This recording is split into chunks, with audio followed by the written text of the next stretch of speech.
दिवाली की पहली कथा के अनुसार एक गांव में एक साहूकार था। उसकी बेटी हर दिन पीपल पर जल चढ़ाने जाया करती थी। जिस पीपल के पेड़ पर वह जल चढ़ाती थी, उसी पेड़ पर माँ लक्ष्मी जी का वास था। एक दिन लक्ष्मी जी ने साहूकार की बेटी से कहा, मैं तुम्हारी मित्र बनना चाहती हूँ। लड़की ने कहा, मैं अपने पिता से पूछकर बताऊंगी। ये बात उसने घर जाकर अपने पिता को बताई। तब पिता ने सुनकर हाँ कह दिया। दूसरे दिन से साहूकार की बेटी ने उसकी सहेली बनना स्वीकार कर लिया। अब दोनों अच्छे मित्रों की तरह आपस में बातचीत करने लगी और आपस में खेलने लगी। एक दिन लक्ष्मी जी साहूकार की बेटी को अपने साथ अपने घर ले गई। अपने घर में लक्ष्मी जी ने उसका दिल खोलकर स्वागत किया, खूब खातिरदारी की, उसे अनेक प्रकार के भोजन परोसे। मेहमान नवाजी के बाद जब साहूकार की बेटी वापस अपने घर लौटने लगी, तब लक्ष्मी जी ने प्रश्न किया कि मैंने तो तुम्हें अपने घर बुला लिया, अब तुम मुझे अपने घर कब बुलाओगी? ये बात सुनकर साहूकार की बेटी ने भी लक्ष्मी जी को अपने घर बुलाने का निमंत्रण दे डाला।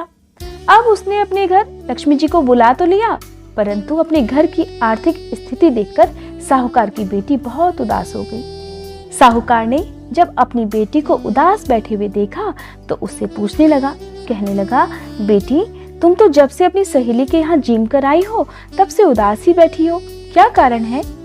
तब बेटी ने अपने पिता से कहा, लक्ष्मी जी ने उसे बहुत कुछ दिया, अब वो हमारे घर आना चाहती है, तो मैं उसे कैसे जिमाऊंगी? हमारे घर में तो कुछ भी नहीं है। बेटी की बात सुनकर पिता ने कहा, बेटी तुम जरा भी चिंता मत करो, बस तुम अच्छे से घर की साफ सफाई करके लक्ष्मी जी के सामने एक चौमुखा दिया जलाकर रख देना, सब ठीक हो जाएगा। अब साहूकार की बेटी दिया लेकर बैठी थी। एक चील रानी का नौलखा हार पंजे में दबाकर उड़ती हुई जा रही थी और उसके पंजे से वो हार छूटकर ठीक लड़की के सामने आकर गिर गया। लड़की हार को उठाकर देखने लगी। उसने अपने पिता को वो हार दिखाया। तभी बाहर बहुत जोर से शोर होने लगा कि एक चील रानी का नौलखा हार चुरा कर ले गई, किसी को मिले तो वो लौटा दे। अब इस प्रकार जब दोनों पिता और बेटी ने ये बात सुनी तो उनके मन में एक बार तो विचार आया कि इसे बेचकर लक्ष्मी जी के स्वागत का प्रबंध कर लेंगे।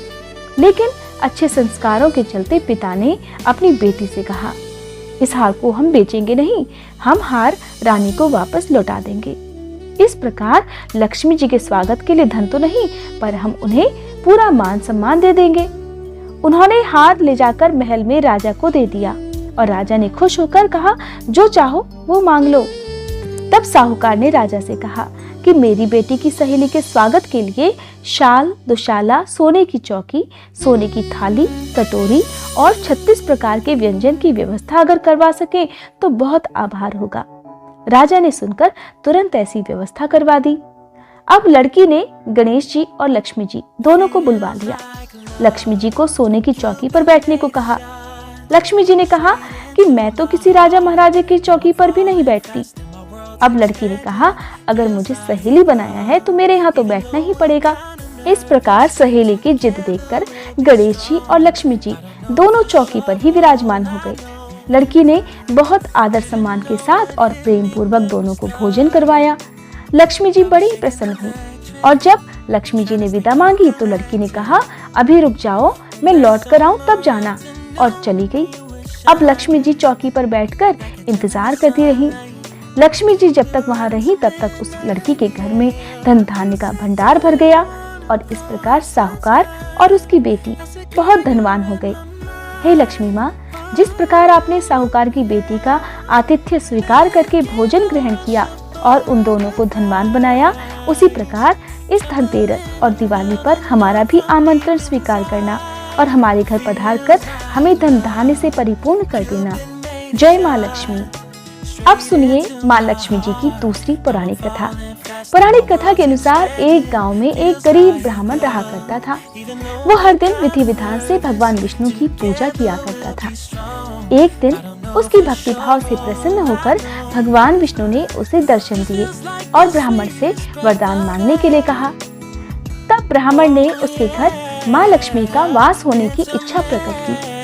अब भगवान विष्णु ने ब्राह्मण को लक्ष्मी प्राप्ति का मार्ग बता दिया।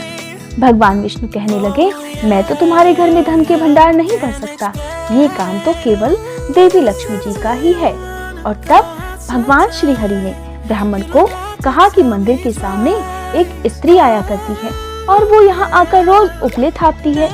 तुम एक काम करना, उसे अपने घर आने का आमंत्रण दे देना, क्योंकि वही साक्षात देवी लक्ष्मी है। भगवान विष्णु ने ब्राह्मण से कहा, जब देवी लक्ष्मी स्वयं तुम्हारे घर पधार जाएंगी तब तुम्हारा घर धन धान्य से भर जाएगा। ऐसा कहकर भगवान विष्णु अंतर्ध्यान हो गए। अगले दिन अब ब्राह्मण सुबह सुबह ही उठकर मंदिर के पास सीढ़ियों पर ही बैठ गया और इंतजार करने लगा। काफी देर हो गई, उसे लगा पता नहीं आज वो स्त्री आएगी भी या नहीं आएगी। बहुत देर हो गई इंतजार करते करते, तभी उस ब्राह्मण को दूर से आती हुई एक स्त्री नजर आई। वो साक्षात देवी लक्ष्मी थी। इस प्रकार लक्ष्मी माँ उपले थापने के लिए आई तो ब्राह्मण ने उनसे अपने घर आने का निवेदन किया। ब्राह्मण की बात सुनकर माता लक्ष्मी समझ गई कि ये सब श्री हरि के कहने पर ही हुआ है। अब लक्ष्मी जी ने ब्राह्मण से कहा, मैं एक ही शर्त पर तुम्हारे साथ चल सकती हूँ, लेकिन तुम्हें पहले महालक्ष्मी व्रत करना होगा। 16 दिन तक व्रत करने और 16वें दिन चंद्रमा को अर्घ देने से तुम्हारी मनोकामना पूर्ण हो जाएगी। इस प्रकार ब्राह्मण ने माँ लक्ष्मी जी के कहे अनुसार व्रत किया और माँ लक्ष्मी जी को उत्तर दिशा की तरफ मुंह करके पुकारा। इसके बाद माँ लक्ष्मी ने अपना वचन पूरा किया। माना जाता है कि तभी से महालक्ष्मी व्रत की भी परंपरा शुरू हो गई और दिवाली के दिन महालक्ष्मी जी की इस व्रत कथा को भी सुनना चाहिए। दिवाली की रात और धनतेरस की रात माँ लक्ष्मी जी को उत्तर दिशा की तरफ मुंह करके आह्वान करना चाहिए और उनसे हाथ जोड़कर प्रार्थना करनी चाहिए कि वे आपके घर में वास करें। हे माँ लक्ष्मी, इस कथा को कहते सुनते और हुंकारा भरते सभी भक्तों पर अपनी कृपा दृष्टि बनाए रखना, सभी के दुख दूर करना। ये थी आज की वीडियो। अगर ये वीडियो आपको अच्छी लगी हो तो वीडियो को लाइक करके कमेंट बॉक्स में जय माँ लक्ष्मी लिखना मत भूलिएगा।